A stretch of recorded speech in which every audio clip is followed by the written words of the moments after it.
सुफियान, मुझे आपसे एक बात कहनी है। मैं चाह रही थी कि आप तलहा को वापस बुला लें। वो जहां कहेगा मैं उसकी मर्जी से उसकी शादी करवा दूंगी।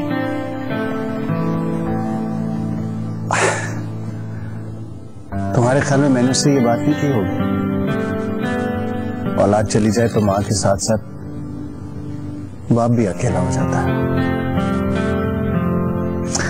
खैर छोड़ो, उदास करने वाली बातें। खाने का कुछ इंतजाम करो, भूख लग रही है।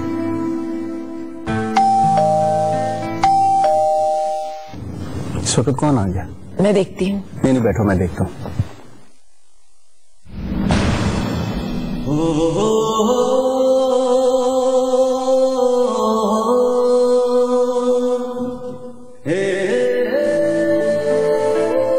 तलहा, तुम? तलहा? मैं ये मान ही नहीं सकता हानिया। उसके हजारों हसीन पल है यहाँ पर, उसका दिल यहाँ है, उसके चाहने वाले यहाँ हैं। वो यहाँ आया और तुम उसे किचन में ले गई। कसम से इब्राहिम, मुझे नहीं मालूम वो कब आया। मैं तो वहाँ किचन में तुम्हारे चाय बनाने गई। बकवास मत करो। वो आया होगा, दरवाजा तुमने खोला होगा। अगर दरवाजा मैंने खोला होगा तो वो मेरी आंखें क्यों बंद करता? झूठ मत बोलो हानिया, वो तुम्हारा हाथ पकड़ के खड़ा हुआ था वहाँ पर। मेरा यकीन करो इब्राहिम, खुदा की कसम मुझे कुछ नहीं पता। खुदा को बीच में मत लाओ। मैं जो नहीं करना चाहता था हानिया, मुझे करना पड़ेगा। मैं एक ऐसे इंसान के साथ जिंदगी नहीं गुजार सकता जो हर वक्त मुझे धोखा देता रहे। नहीं दिया मैंने तुम्हें कोई भी धोखा। न वो फैसला मेरा था, न ये फैसला। और गलत मैं नहीं, तुम हो।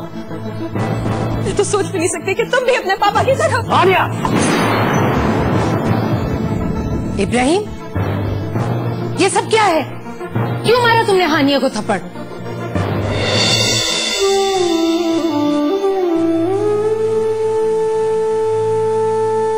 हानिया, क्यों किया इब्राहिम ने ऐसा? पापा वही हुआ जिसका डर था।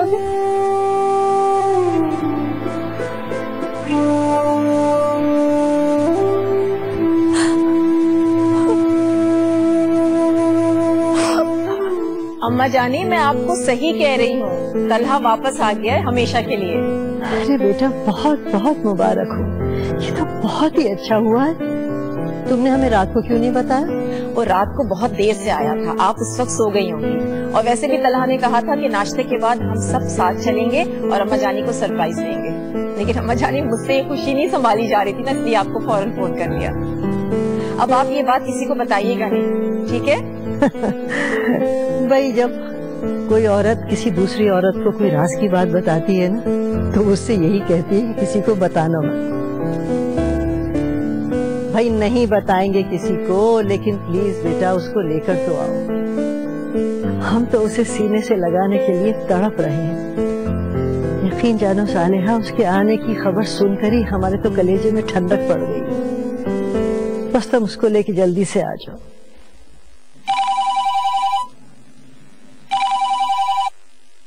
हेलो जी सुनिए भाभी, क्या हुआ? खैरियत? नहीं, मैं तो हानिया की तरफ जा रही हूँ। उस्मा, मैं बहुत परेशान हूँ। रजी तो कायनात के वजूद को बर्दाश्त ही नहीं कर रहे।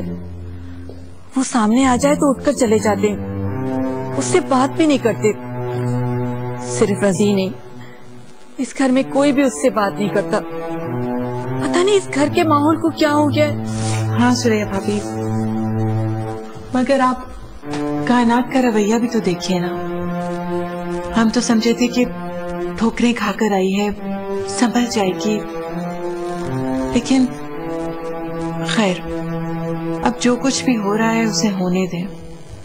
आहिस्ता आहिस्ता सब ठीक हो जाएगा। वो तो मैं भी जानती हूँ उस्मा, लेकिन मैं ये कहना चाह रही थी कि अगर तुम्हारे पास टाइम हो तो कुछ देर के लिए आ जाओ और रजी से बात कर लो। सुरैया भाभी, मैं अभी तो नहीं आ सकती। अभी तो मैं हानिया की तरफ जा रही हूँ, फिर वहां से मैं साले आपा की तरफ जाऊंगी। सोचा कि तलहा के आने की मुबारकबाद तो दे दूं। ठीक है सुरैया भाभी, मैं कल सुबह आती हूँ ना।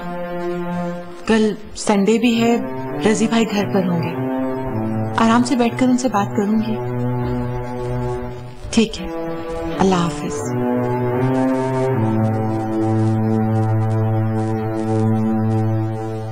गया? क्यों इतना परेशान?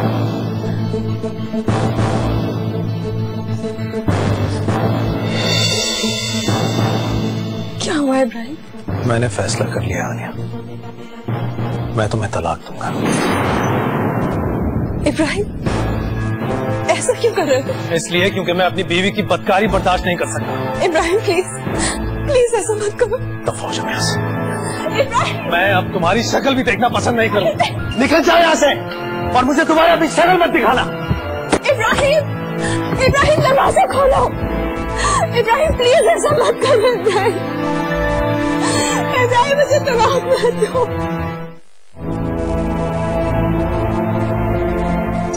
अब ऐसा नहीं होना चाहिए।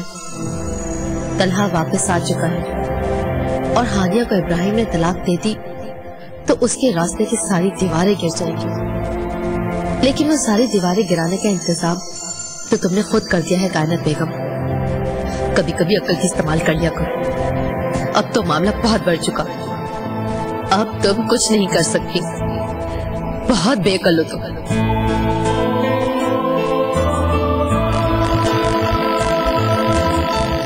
हानिया की जिंदगी तो तुम तला से शादी करने के बाद भी खराब कर सकती थी, लेकिन तुमने क्या किया? कुछ भी नहीं। ना खुदा ही मिला और ना विसाले सर। अब तुम कुछ नहीं कर सकते। मैंने बहुत गलत कर दिया। पता नहीं अब तला क्या करेगा। मेरे खुदा, अब मैं क्या करूं?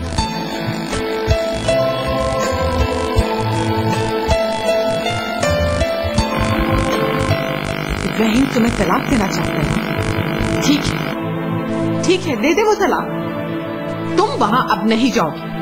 नहीं मामा, खुदा के वास्ते मैं ऐसा नहीं चाहती। मैं वापस जाना चाहती हूँ। मैंने कह दिया ना हानिया, तुम कहीं नहीं जाओगी। बहुत कर ली उस खानदान ने अपनी मनमानी। मैंने तुम्हें मना भी किया था मत दो कुर्बानियां, मगर तुम पर तो भूत सवार था।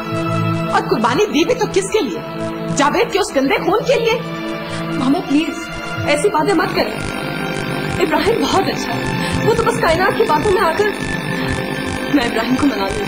आप प्लीज मुझे वापस जाने दें। नहीं हानिया, तुम वहां अब नहीं जाओगी। उसे तलाक देनी है ना, दे दे तलाक। देख लूंगी मैं भी।